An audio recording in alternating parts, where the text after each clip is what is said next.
So, ito na yung ating ginawa. Yung Korean noodles na nabili ko guys sa Landers ay sobrang maanghang, as in grabe. Super spicy talaga. Hindi ko kaya.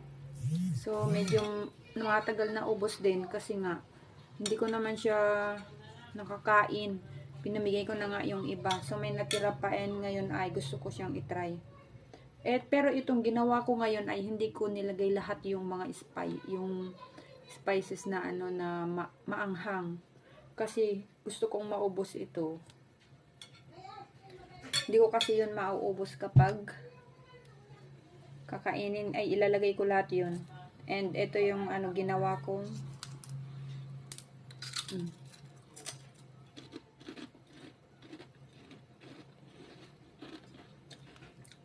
Ayan, merienda tayo guys.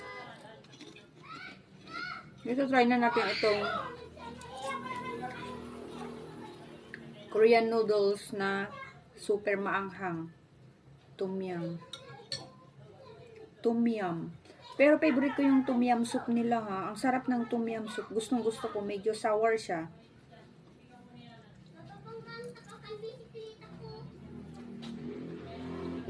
Pero alam ko, ang tom yum soup is pagkain niya sa Thailand. Sa Thailand yun. Yung pagkakaalam ko. Thailand o Vietnam. Basta something doon.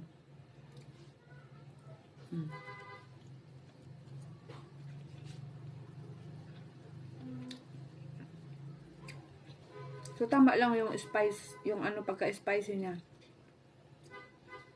Ilang beses na kasi ako nagluto ng ganito and ang nangyayari, hindi ko siya nakakain. Gawa ng hindi ko kinakaya yung anghang. Sobrang spicy.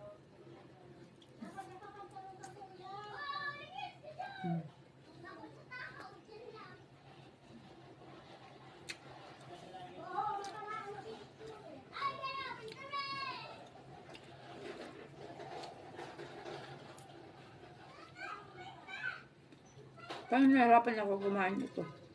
Gamit na itong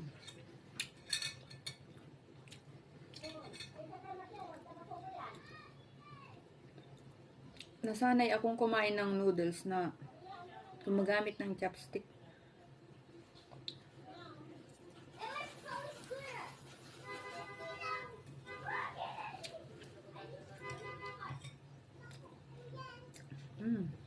Sarap.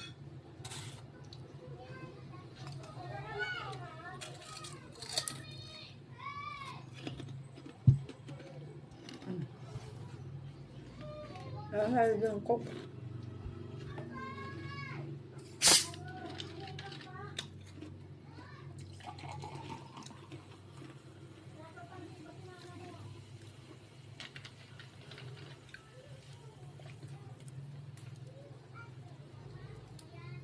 Dito sa bahay, laging may mga soft drinks. Kapag nag-grocery talaga ako, ay lagi akong bumibili ng mga soft drinks like Royal, Coke, Sprite, Mountain Dew, mga ganon. Pero hindi rin ako palaging umiinom. So pag kumakain ako ng unhealthy foods, doon lang din ako umiinom ng mga ganito.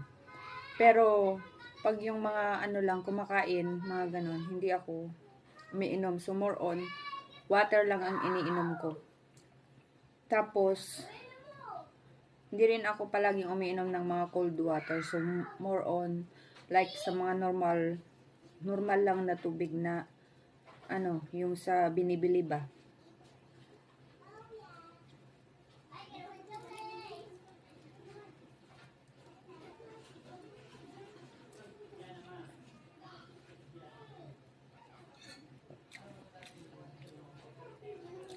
For sure, mauubos ko itong noodles ngayon kasi hindi ko nilagay masyado yung spicy. Ate, tao po.